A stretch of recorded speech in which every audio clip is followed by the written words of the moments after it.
मोदी जी को, मोदी जी को, मोदी जी को फिर एक बार, फिर एक बार, अब की बार, अब की बार मोदी जी को, मोदी जी को।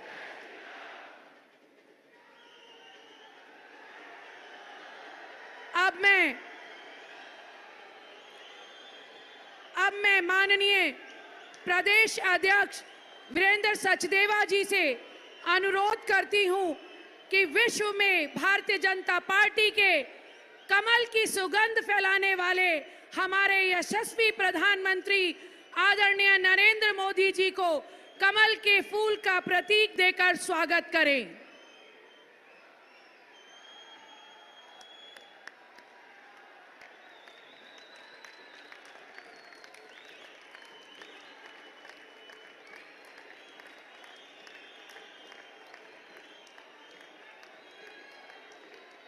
अब मैं इस द्वारका की पावन धरती पर पश्चिमी दिल्ली की प्रत्याशी श्रीमती कमलजीत शेरावत जी से, उत्तर पश्चिम दिल्ली के प्रत्याशी श्री योगेंद्र चंदोलिया जी से, दक्षिणी दिल्ली के प्रत्याशी श्री रामवीर बिदूड़ी जी से और नई दिल्ली के प्रत्याशी हमारी बहन सुश्री वासु स्वराज जी से अनुरोध करूंगी कि वे आएं और आदरणीय प्रधानमंत्री जी का अंग वस्त्र देकर स्वागत करें।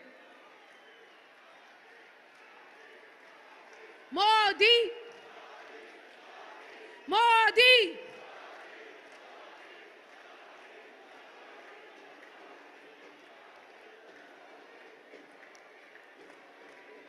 फिर एक बार, अब की बार, अब की बार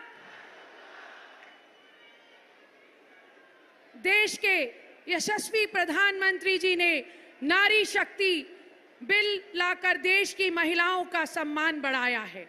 अब मैं भारतीय जनता पार्टी की महिला नेत्रियों, केंद्रीय मंत्री और नई दिल्ली लोकसभा की सांसद श्रीमती मीनाक्षी लेखी जी, महिला मोर्चा की राष्ट्रीय उपाध्यक्ष श्रीमती रेखा गुप्ता जी, राष्ट्रीय प्रवक्ता शाजिया इल्मी जी, पूर्व महापौर सुनीता कांगड़ा जी और एनडीएमसी की सदस्य श्रीमती विशाखा सैलानी जी से अनुरोध करूंगी कि आप सभी दिल्ली की मातृशक्ति सम्मिलित रूप में आकर देश के आदरणीय प्रधानमंत्री, जन जन की आवाज श्री नरेंद्र मोदी जी का स्वागत, भगवान शिव जहां नित्य विहार करते हैं ऐसे पवित्र पावन स्थली काशी, जिस काशी को प्रधानमंत्री जी ने दिव्य और भव्य बनाया, उस काशी की पेंटिंग देकर उनका अभिनंदन स्वागत करें। जन जन की सेवा में समर्पित आदरणीय प्रधानमंत्री जी की प्रेरणा से सीधे जन जन को लाभान्वित करने वाली विभिन्न योजनाओं के लाभार्थी भी उनका अभिवादन करने के लिए आतुर हैं। मैं पीएम उदय योजना की लाभार्थी बुद्ध विहार की निवासी श्री बलबीर सिंह और उनकी धर्म पत्नी श्री नेमवती से निवेदन करूंगी कि आएं और प्रधानमंत्री जी का धन्यवाद करें।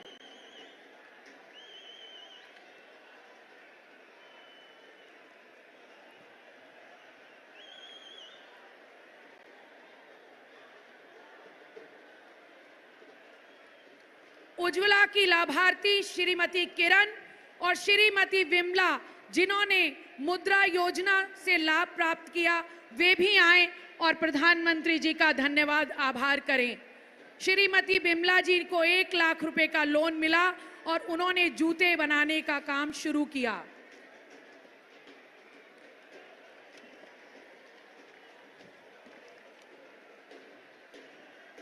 दिल्ली देहात की आन बान शान 360 गांव के खाप के प्रधान श्री सुरेंद्र सोलंकी जी, श्री गोवर्धन प्रधान जी एवं उनके साथ सतपाल पहलवान जी के सुपुत्र 52 गांवों के प्रधान श्री धारा सिंह जी से अनुरोध करूंगी वे आएं और आदरणीय प्रधानमंत्री जी को हल देकर उनका अभिवादन करें और स्वागत करें।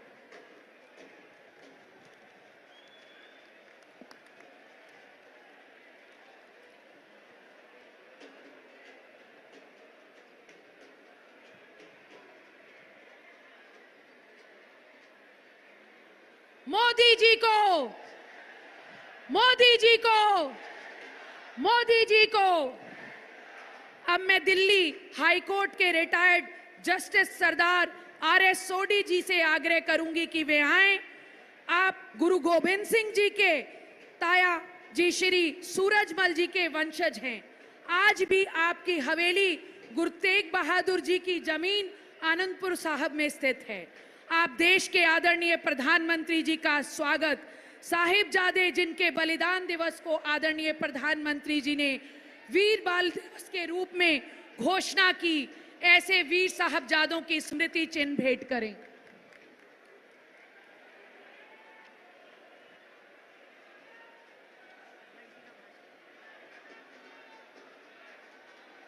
अब की बार, फिर एक बार, अब मैं एक साधारण कार्यकर्ता से लेकर दिल्ली प्रदेश के अध्यक्ष पद कुशलतापूर्वक दायित्व निर्वहन करने वाले हम सब के अनुकरणीय माननीय श्री वीरेंद्र सचदेवा जी से आग्रह करती हूं कि वे आएं और इस विशाल जनसभा को संबोधित करें।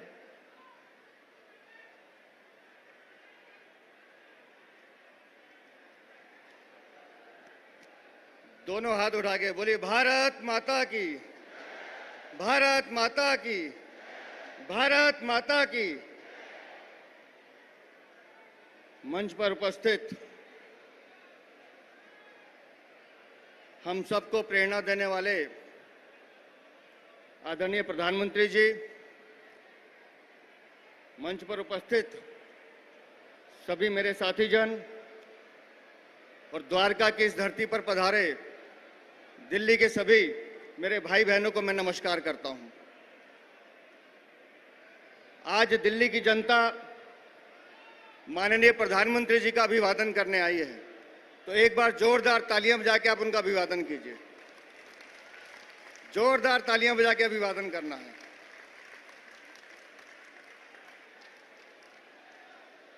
आज की ये रैली चुनावों से 3 दिन पहले की रैली है और दिल्ली और देश के भविष्य का निर्माण इन चुनावों ने तय करना है। इन चुनावों ने तय करना है कि आने वाला हिंदुस्तान कैसा होगा। इन चुनावों ने तय करना है और हम सब ने मिलकर तय करना है कि हम तीसरी बार प्रधानमंत्री श्रीमान नरेंद्र मोदी को देखना, हम तीसरी बार प्रधानमंत्री श्री नरेंद्र मोदी को देखना, हम तीसरी बार प्रधानमंत्री श्री नरेंद्र मोदी को देखना। दोस्तों, हम सब ने पिछले 10 वर्षों में इस हिंदुस्तान को बदलते हुए देखा है। भारत को स्वर्णिम भारत बनते उस दिशा में जाते हुए आज हम देख रहे हैं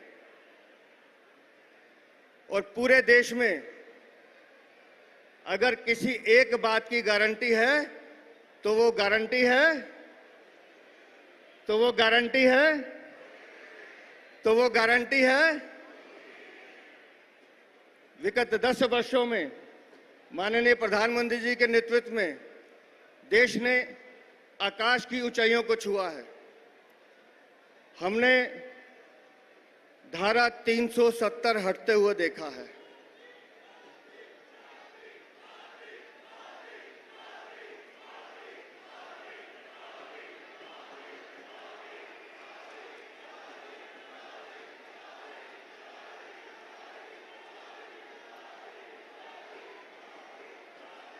हमारी पीढ़ियां खप गईं वो दिन देखने के लिए कि जब धारा 370 हटेगी, और हम गौरवशाली हैं कि हमने अपने जीवन काल में वो क्षण देखा है। हम सब ने अपनी आंखों से माननीय प्रधानमंत्री जी को प्रभु श्री राम मंदिर की प्राण प्रतिष्ठा करते हुए देखा है। बोले जय श्री राम, जय जय श्री राम, जय श्री राम। हमने माननीय प्रधानमंत्री जी के नेतृत्व को देश के दुश्मनों को घर में घुस के मारते हुए देखा है। ये वो घटनाएं हैं जो हमारे जीवन काल की अमिट घटनाएं हैं, जो हम अपने जीवन में कभी भूल नहीं सकते, और ये इतिहास भी इन सब घटनाओं को स्वर्णिम अक्षरों में याद रखेगा। ये बदलते हुए भारत की तस्वीर है, जिसका एकमात्र श्रेय अगर किसी को जाता है तो माननीय प्रधानमंत्री जी को जाता है। हमने देखा है बदलते हुए भारत को। हम सौभाग्यशाली हैं जो उस भारत को देख रहे हैं, और हम इस बात के लिए भी संकल्पित हैं कि आपके नेतृत्व में भारत जब विकसित भारत बनेगा, भारत जब विकास गुरु भारत बनेगा, भारत जब विश्व गुरु बनेगा, वो क्षण भी हम अपनी आंखों से देखने के लिए उत्साहित हैं। हम उस क्षण को देखना चाहते हैं, और उस क्षण को देखने के लिए हम सब ने संकल्प लिया है कि दिल्ली की 7 सीटों पर कमल भी खिलाएंगे और माननीय मोदी जी को तीसरी बार प्रधानमंत्री भी। दोस्तों, हम आज जिस स्थल पर बैठे हैं ये द्वारका है, और इस द्वारका में माननीय मोदी जी का आना बार बार हुआ है। यहां से क्षण कदमों की दूरी पर आपने यशोभूमि का सेंटर देखा है, जो माननीय प्रधानमंत्री जी ने आप लोगों को दिया है, दिल्ली की जनता को दिया है। और इसी तरह से इसी द्वारका में लगभग 1569 करोड़ के आवासीय मकान दिल्ली की जनता को दिए गए हैं, जो प्रधानमंत्री के नेतृत्व में सबको दिए गए हैं। इसी द्वारका में लगभग 550 करोड़ की भारत वंदन योजना पर काम चल रहा है। इसी द्वारका और रोहिणी में खेलों का एक नया ढांचा तैयार किया जा रहा है। हम सब जानते हैं कि माननीय प्रधानमंत्री जी खेल और खिलाड़ियों को हमेशा प्रोत्साहित करने का काम करते हैं, उनको आगे बढ़ाने का काम करते हैं। लेकिन द्वारका वाले तो भाग्यशाली हैं कि द्वारका में सेक्टर 8 में 110 करोड़ की लागत से स्पोर्ट कॉम्प्लेक्स बना है। सेक्टर 19 में 85 करोड़ की लागत से स्पोर्ट कॉम्प्लेक्स बन रहा है। सेक्टर 23 में 77 करोड़ की लागत से एक स्पोर्ट्स कॉम्प्लेक्स बन रहा है। सेक्टर 24 में 223 करोड़ की लागत से एक स्पोर्ट्स कॉम्प्लेक्स बन रहा है। उसी तरह से रोहिणी में 110 करोड़ की लागत से स्पोर्ट्स कॉम्प्लेक्स खुल रहा है। और सेक्टर 19-20 में 30,000 लोगों की क्षमता का बैठने वाला एक फुटबॉल स्टेडियम भी माननीय प्रधानमंत्री जी के नेतृत्व में बनने जा रहा है। ये सब माननीय प्रधानमंत्री जी का नेतृत्व है, जो एकमात्र दिल्ली के एक द्वारका क्षेत्र में उन्होंने स्पोर्ट्स की एक हब सिटी बनाने का प्रयास किया है, ताकि दिल्ली और देश के खिलाड़ियों को वो मूलभूत सुविधाएं मिलें जो दिल्ली के लोग और देश की जनता जिसकी हकदार है। दोस्तों, हमने नारी शक्ति वंदन अधिनियम पास होते हुए देखा है।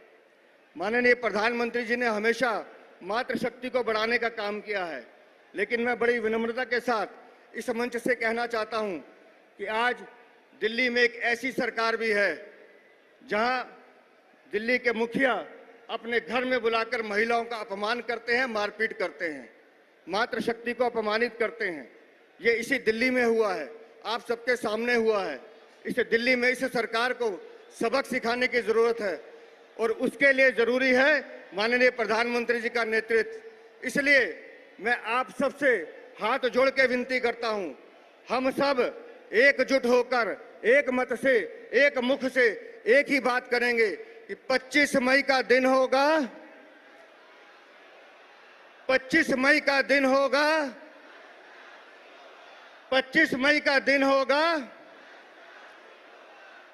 कमल का बटन दबाना है, मोदी जी को प्रधानमंत्री, कमल का बटन दबाना है, कमल का बटन दबाना है। तो बोलिए भारत माता की, भारत माता की, भारत माता की। धन्यवाद।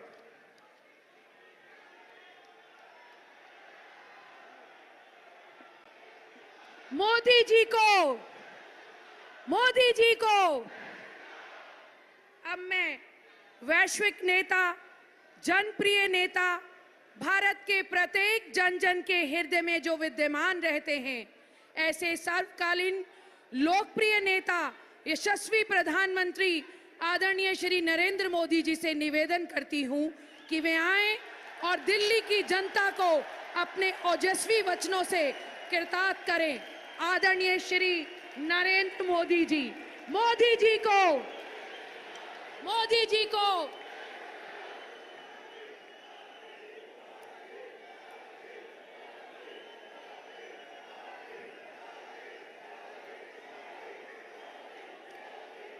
नमस्कार।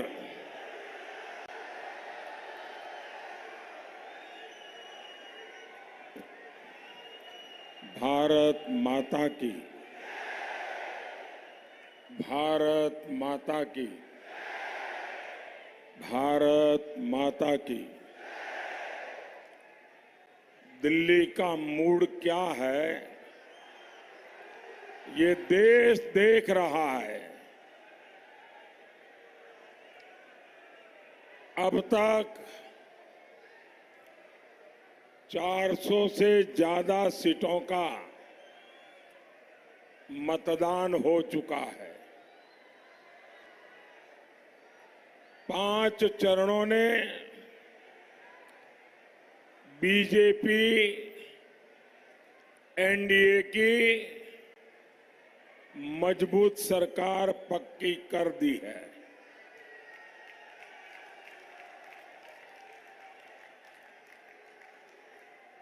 देश भी समझ रहा है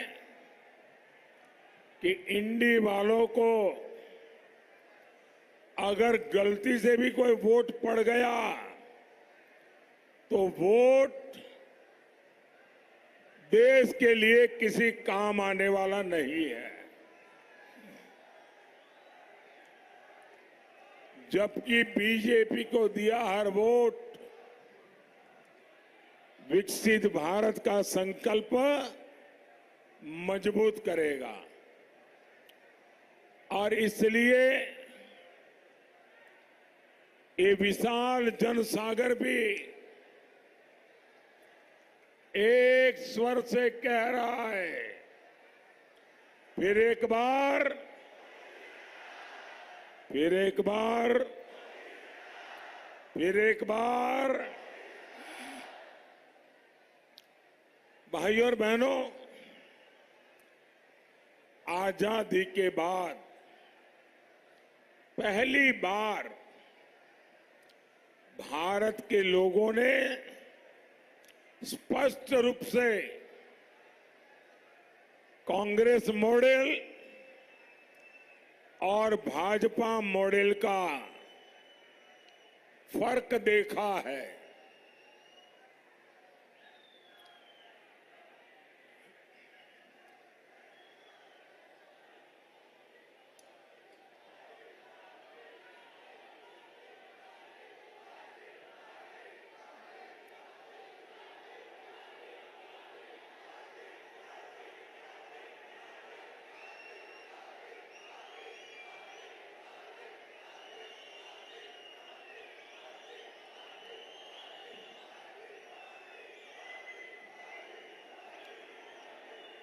मैं देख रहा हूं कि शायद जगह कम पड़ गई है, इसलिए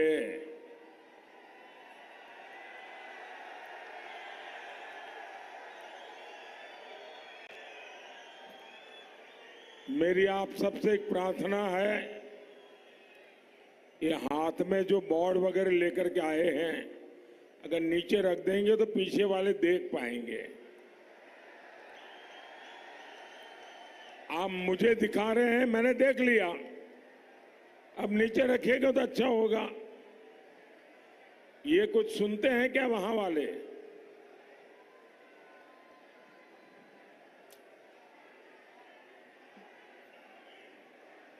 अगर आप लोग इजाजत दें तो मैं बोलना शुरू करूं। मेरी आपसे प्रार्थना है, ये मैडम आप नीचे रख सकती हो, मैडम आप नीचे रख सकती हो उसको, मैं आपको कह रहा हूं।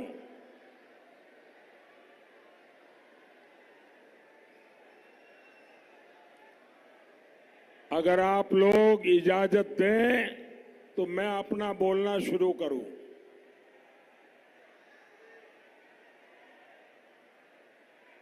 इजाजत है?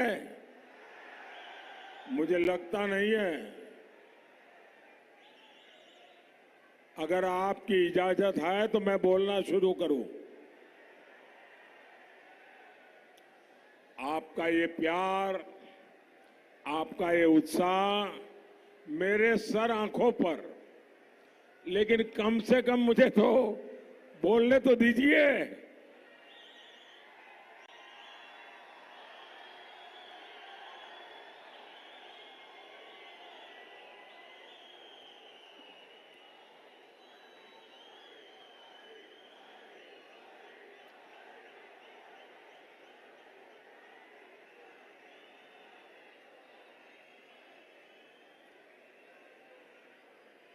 साथियों, देश ने कांग्रेस का मॉडल और बीजेपी का सरकार का मॉडल, दोनों में फर्क साफ है। कांग्रेस और इंडी गठबंधन वालों को न आगे का सोचने की फुर्सत है, न आगे का सोचने की क्षमता है, न ही उनको हमारे संसाधनों का उचित उपयोग करने की आदत है, न ही उनको अपनी गति तेज करने की, रफ्तार तेज करने की क्षमता है। इन लोगों ने 60 साल तक भारत के सामर्थ्य के साथ अन्याय किया है, और मैं कहूंगा इन लोगों ने आपराधिक कृत्य किया है। 140 करोड़ का इतना बड़ा देश भारत को जो स्पीड चाहिए, भारत को जो स्केल चाहिए, वह एकमात्र भारतीय जनता पार्टी की सरकार ही दे सकती है। अगर आप में रुचि हो तो मैं आज दिल्ली की जनता के माध्यम से देश के सामने ठोस आंकड़े प्रस्तुत करना चाहता हूं। आप भी अगर उसको नोट कर लेंगे, याद करेंगे और किसी से भी चर्चा करेंगे तो उसको भी हजरत लगेगा कि इतना बड़ा देश के साथ अन्याय किया इन लोगों ने। मैं एक के बाद एक आज आपको बताना चाहता हूं। आप कल्पना कर सकते हैं, कांग्रेस हर दिन 12 किलोमीटर हाईवे बनवा पाती थी। मोदी सरकार हर रोज करीब 30 किलोमीटर हाईवे बनवा रही है। कांग्रेस 60 साल में ज्यादा से ज्यादा 70 एयरपोर्ट बनवा पाई थी। 60 साल में 70। मोदी ने 10 साल में 70 नए एयरपोर्ट बनाकर जोड़ दिया।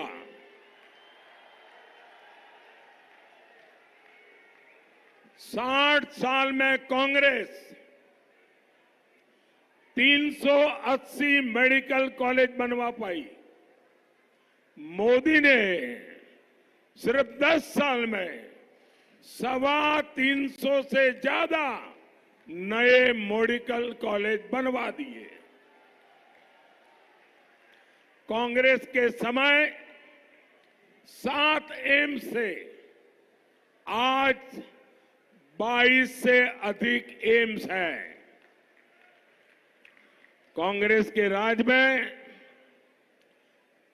75% से ज्यादा लोगों के पास नल कलेक्शन नहीं था, यानी सिर्फ 25% घरों में नल से जल आता था।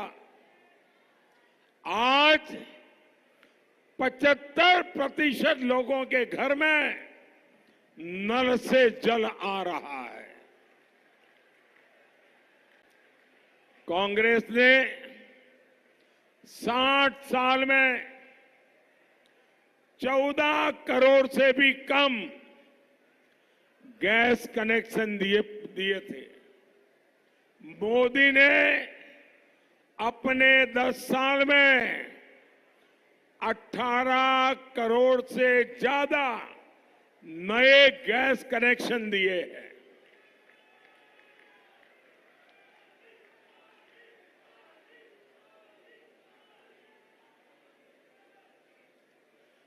कांग्रेस के समय हम मोबाइल फोन इंपोर्ट करते थे, विदेशों से लाते थे। आज हम दुनिया के दूसरे सबसे बड़े मोबाइल एक्सपोर्टर बन गए हैं। कांग्रेस के समय बड़ी मुश्किल से कुछ 100 स्टार्टअप से आज करीब 1.25 लाख स्टार्टअप्स हैं। कांग्रेस ने भारत की डिफेंस इंडस्ट्री को बर्बाद किया। आज हम 1 लाख करोड़ रुपए से ज्यादा का डिफेंस प्रोडक्शन कर रहे हैं। कांग्रेस ने बैंकों को बर्बाद किया। आज देश के बैंक 3 लाख करोड़ रुपया का प्रॉफिट कर रही है। कांग्रेस के राज में उनके एक प्रधानमंत्री ने कहा था कि दिल्ली से 100 पैसा भेजते हैं तो गांव में जाते जाते 15 पैसा पहुंचता है। 85 पैसा वो कौन सा पंजा था बीच में लूट लेता था। आज दिल्ली से 1 रुपया निकलता है तो पूरे का पूरा 1 रुपया 100 पैसे लाभार्थी के बैंक के खाते में जमा होते हैं। साथियों, मोदी ने 10 साल में डायरेक्ट बेनिफिट ट्रांसफर के द्वारा लाभार्थियों के खाते में सीधे पैसे भेजे हैं और वो अमाउंट है 36 लाख रुपए। 10 साल में हमने 36 लाख करोड़ रुपए भेजे हैं। अगर कांग्रेस के प्रधानमंत्री के कहने के हिसाब से मैं कहूं, अगर आज कांग्रेस सरकार होती तो जो 36 लाख करोड़ जनता के लिए भेजे गए, अगर कांग्रेस सरकार होती तो 31 लाख करोड़ बिचौलिए खा जाते। साथियों, देश की कार्य संस्कृति में ये बदलाव सबसे प्रमुख रूप से दिल्ली के लोगों ने देखा है। कॉमनवेल्थ गेम्स को कौन भूल सकता है। कांग्रेस के पास भारत के सामर्थ्य को पूरे विश्व को दिखाने का मौका था, लेकिन कांग्रेस ने क्या किया, दिल्ली को इतना लूटा एक बदनुमा दाग कॉमनवेल्थ खेलों पर लगा दिया। ये कांग्रेस का मॉडल था और आपने देखा है इसी दिल्ली में G20 सम्मेलन हुआ। पूरे विश्व ने भारत की जय जयकार की। आप मुझे बताइए साथियों, ये सब कैसे हुआ? आप मुझे बताइए सब कैसे हुआ? ये सब कैसे हुआ? ये सब कैसे हुआ?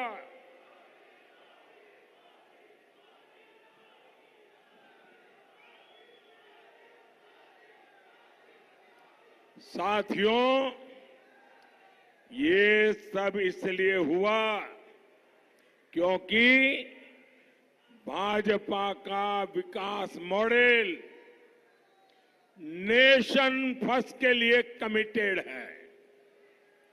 हमारे लिए राष्ट्र प्रथम, ये हमारा जीवन मंत्र है।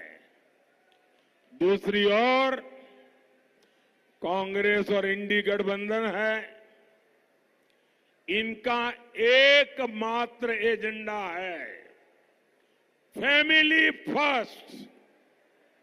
मैं देशवासियों को कहना चाहता हूं, मैं दिल्ली वालों को कहना चाहता हूं, आपको राजनीति की सारी जानकारियां हो या न हो तो भी, आपको देश की प्रगति की जानकारियां हो या न हो तो भी, आपको कांग्रेस के कारनामों का पता हो या न हो तो भी, आपको भाजपा की सिद्धियों का पता हो या न हो तो भी, दो शब्द से आप निर्णय कर सकते हैं कि सरकार किसकी बननी चाहिए। हमारा है नेशन फर्स्ट, उनका है फैमिली फर्स्ट। निर्णय देश करे, नेशन फर्स्ट चाहिए कि उनका फैमिली फर्स्ट चाहिए।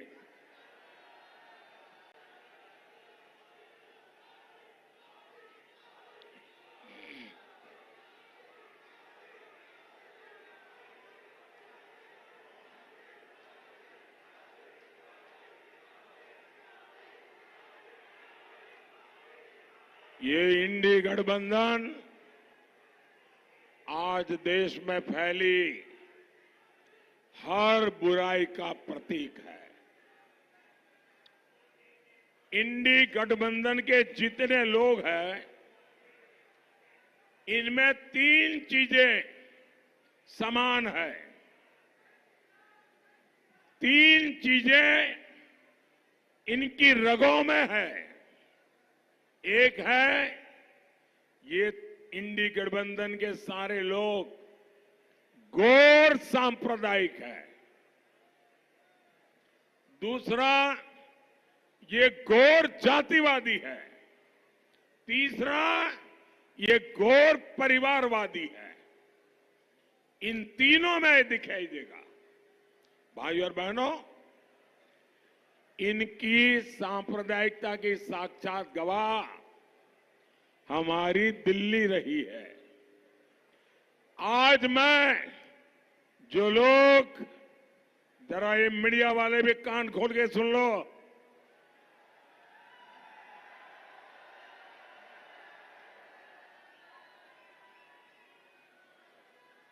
दिल्ली में जो लुटियन गैंग है, जो खान मार्केट गैंग है, उसने इन गौर सांप्रदायिक लोगों की रक्षा करने में अपनी जिंदगी खपा दी है। उनके पापों को देश की जनता से छुपाने का पाप किया है। और मैं इस चुनाव में एक लड़ाई लेकर के निकला हूं। जिन लोगों ने भारत के संविधान के साथ धोखा किया है, जिन्होंने भारत की बिन सांप्रदायिकता की भावना के साथ धोखा किया है। अब समय आ गया है ऐसे गैर सांप्रदायिक लोगों को देश पहचाने, मेरे मुसलमान भाई भी पहचाने। मैं बताना चाहता हूं,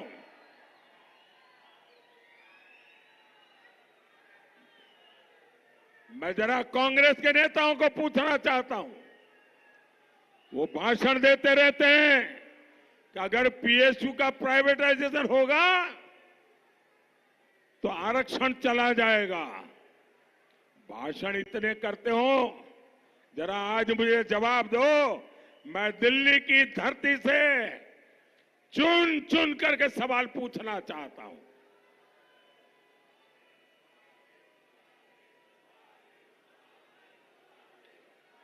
इसी दिल्ली में गले में जलते टायर डालकर मेरे सिख भाई बहनों को जिंदा जलाया गया था। ये गुनाह किसका था? ये गुनाह किसका था? आज कांग्रेस की छतरी के नीचे खड़ा हर दल सिख दंगे का गुनहगार है। ये मोदी है जो सिख दंगे के पीड़ितों को न्याय दिला रहा है। मोदी ने आते ही एसआईटी बनाई, जो आरोपी कांग्रेस नेता खुला घूम रहे थे उनको हमें सजा दिलवाई। भाइयों बहनों, इंडी गठबंधन के लिए अपने वोट बैंक से बढ़कर कुछ भी नहीं है। आज मैं देश के लोगों के सामने इनका एक और कच्चा चिट्ठा रख रहा हूं। कांग्रेस ने हायर एजुकेशन में कैसे एससी, एसटी, ओबीसी, हमारे दलित, हमारे आदिवासी, हमारे पिछड़े, उनका हक छीना। देशवासी जरा सुनो, ये अपने आप को बिन सांप्रदायिक कहने वालों ने दलित भाइयों के साथ, आदिवासियों के साथ, पिछड़ों के साथ कैसा घोर अन्याय किया है।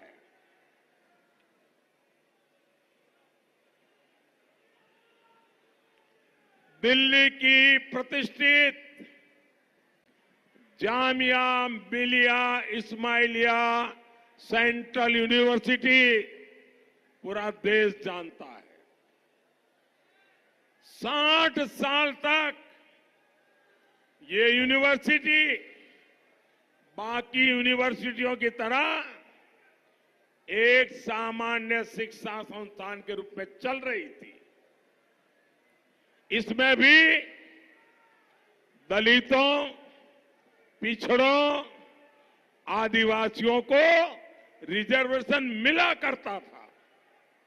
लेकिन 2014 के चुनाव जीतने के लिए मनमोहन सिंह की सरकार ने, कांग्रेस सरकार ने,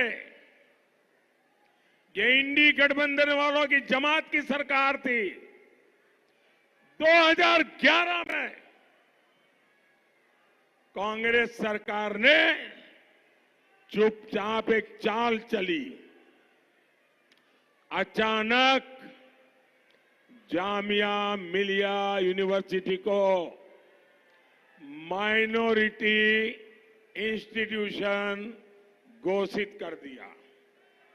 इससे जामिया मिलिया यूनिवर्सिटी में 50% आरक्षण मुसलमानों के लिए लागू हो गया। 2011 के पहले एडमिशन में सभी एससी, एसटी, ओबीसी को आरक्षण मिलता था, अब उसमें भी धर्म के आधार पर बंदिश लग गई है। मजे की बात यह है कि पहले अल्पसंख्यक शैक्षणिक संस्थान आयोग का अधिकार कॉलेज तक सीमित था, लेकिन कांग्रेस ने अचानक यूनिवर्सिटीज को भी इसमें शामिल कर लिया। मैं जरा जो अपने आप को बहुत बड़े दलितों के मसीहा बना करके घूमते रहते हैं, आदिवासियों के मसीहा बता करके घूमते रहते हैं, पिछड़ों के मसीहा बना करके घूमते रहते हैं, मैं उनको पूछना चाहता हूं, ऐसी कौन सी आपकी मजबूरी है कि आपने दलितों का, आदिवासियों का, पिछड़ों का अधिकार छीन लिया गया, आरक्षण छीन लिया गया और चुप बैठे रहे? जवाब दीजिए देश को। अब आप बताइए,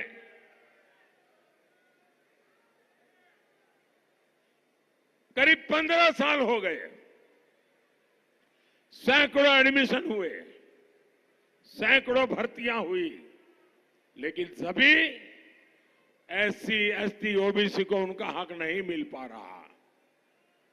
ये चीज है, ये लोग पूरे देश में लागू करना चाहते हैं।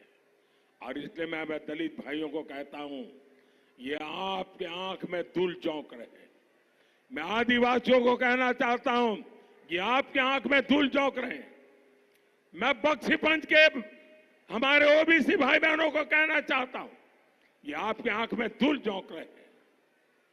साथियों, कर्नाटका में ये लोग एससी, एसटी, ओबीसी का कोटा छीनकर मुसलमानों को दे चुके हैं।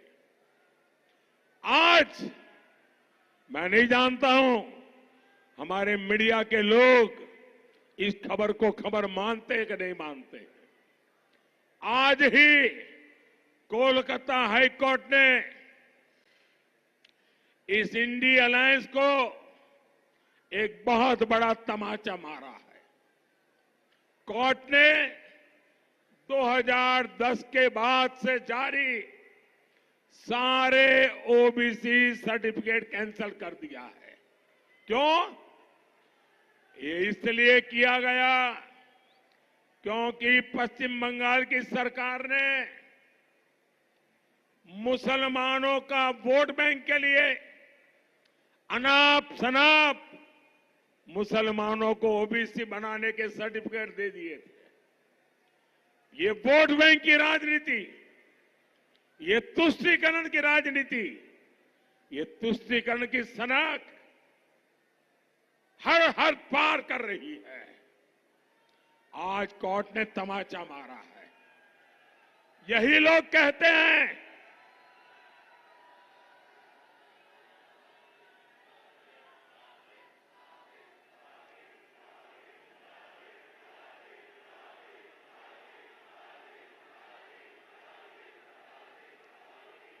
साथियों, ये खान मार्केट गैंग ये पापी की भागीदार है।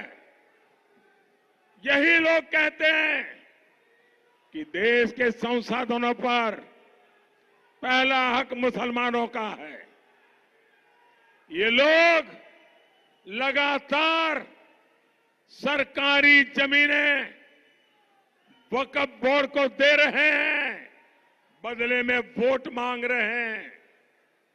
ये लोग देश के बजट का 15% माइनॉरिटी के लिए रिजर्व करना चाहते हैं। ये लोग बैंकों से मिलने वाले लोन वो भी धर्म के आधार पर देना चाहते हैं। ये धर्म के आधार पर सरकारी टेंडर देना चाहते हैं। ये धर्म के आधार पर स्पोर्ट्स में खिलाड़ियों की एंट्री करवाना चाहते हैं। ये वोट बैंक पॉलिटिक्स की पराकाष्ठा है। अपने वोट बैंक को खुश करने के लिए ये लोग सीएए का विरोध कर रहे हैं। अपने इसी वोट बैंक को खुश करने के लिए इन्होंने देश भर में घुसपैठियों को बसा दिया है। यही लोग हैं जो दिल्ली के बाटला हाउस एनकाउंटर पर आंसू बहाते हैं। यही लोग हैं जो 3 तलाक के खिलाफ कानून उसका विरोध करते हैं। तुष्टीकरण में एक से बढ़कर एक है।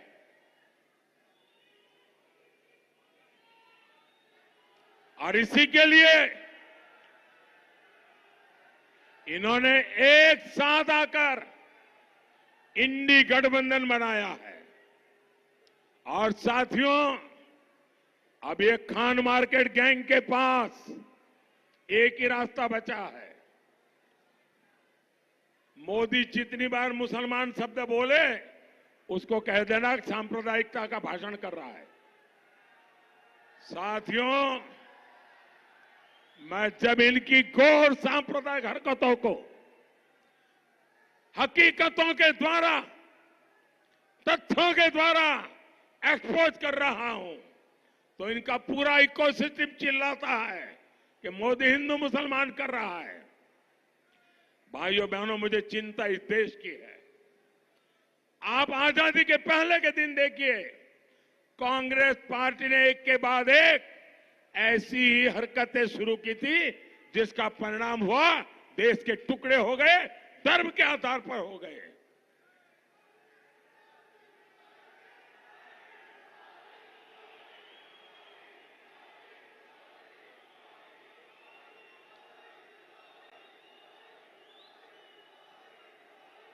मैं हिंदू मुसलमान नहीं कर रहा।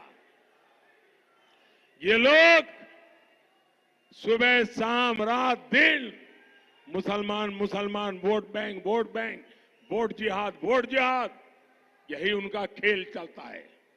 उनकी वोट बैंक पॉलिटिक्स को एक्सपोज कर रहा हूं। इन लोगों ने भारत की बिन सांप्रदायिक की भावना की धज्जियां उड़ाई है। इन्होंने संविधान के पीठ में छुरा भोंका है। इन लोगों ने संविधान की मूल आत्मा पर प्रहार किया है। जब एक क्षेत्रीय पार्टियों ने कांग्रेस का मुस्लिम वोट बैंक खा लिया, तब से कांग्रेस खुलकर और बड़े स्तर पर सांप्रदायिक साजिशें करने लगी है। कई बार लाख झूठ बोलते हुए भी शहजादे की जुबान पर सच्चाई तो आ ही जाती है। आज कांग्रेस के शहजादे ने एक बड़ा सच स्वीकार कर लिया। शहजादे ने मान लिया है कि उनकी दादी, उनके पिताजी, उनकी माताजी के समय जो सिस्टम बना वो दलितों, पिछड़ों, आदिवासियों का घोर विरोधी रहा है। कांग्रेस के इसी सिस्टम ने एससी, एसटी, ओबीसी की कितनी ही पीढ़ियों को तबाह किया। आज शहजादे ने खुद ये बात मान ली है। भाइयों और बहनों, ये इंडी गठबंधन वाले घोर भ्रष्टाचारी भी है। ये वो लोग हैं जिनके पास से नोटों के पहाड़ निकल रहे हैं। ये लोग रंगे हाथ पकड़े जा रहे हैं। झारखंड हो, पश्चिम बंगाल हो, सब जगह इनका भ्रष्टाचार खुलकर सामने आ रहा है। यहां दिल्ली में तो हम कट्टर भ्रष्टाचारियों का खेल देख रहे हैं।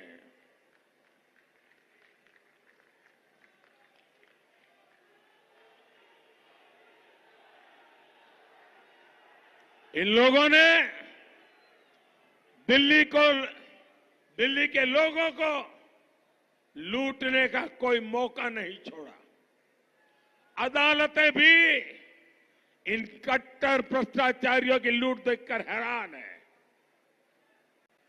जो लोग राजनीति बदलने आए थे, आज वो लोग दिल्ली के साथ सबसे बड़ा विश्वासघात करके बैठे हैं। जो लोग अदालत के एक निर्णय को लेकर के नाच रहे थे, कल के अदालत के निर्णय को देखो, पता चल जाएगा इनका चरित्र क्या है। साथियों, ये इंडी वाले गरीब और मध्यम वर्ग की संपत्ति का एक्सरे करना चाहते हैं। इसलिए मैं भी दिल्ली से पूरे देश को एक गारंटी दे रहा हूं, मोदी पिछले 10 साल मैंने जो किया है उससे भी ज्यादा ताकत से, बिना डरे हुए, बिना थके हुए, बिना दबाव में आए 10 साल में जो किया है उससे ज्यादा, और मैं छिपाता नहीं हूं,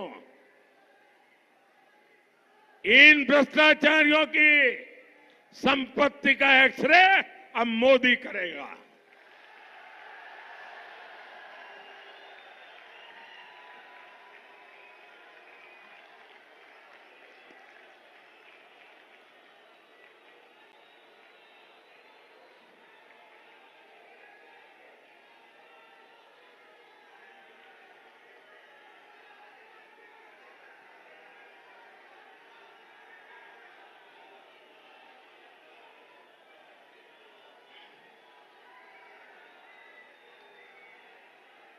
शराब घोटाले की कमाई हो या फिर नेशनल हेराल्ड घोटाला हो,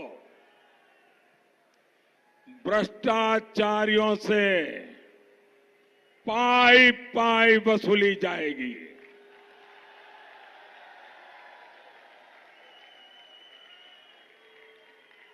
जिसने लूटा है उसे लौटाना ही पड़ेगा।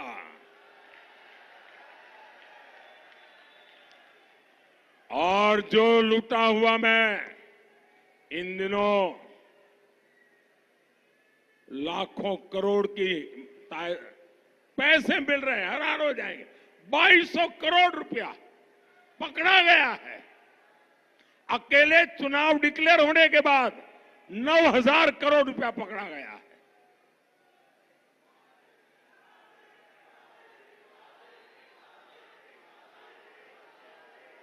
और मैं कानूनी सलाह ले रहा हूं कि ये जो पैसे हम जब्त कर रहे हैं वो किसी न किसी निर्दोष नागरिक के ही पैसे, किसी ने नौकरी के लिए पैसा दिया है, किसी ने नौकरी के लिए जमीन दिया हुआ है, किसी ने नौकरी के लिए अपना घर लिखवा दिया है। ये जिसके अभी ट्रेल मिलेगा, मैं देशवासियों को वादा करता हूं, अगर मुझे पक्का ट्रेल मिल जाएगा, हाँ ये पैसा उसी का उसके पास गया है, तो मैं ये पैसा उसको लौटाऊंगा।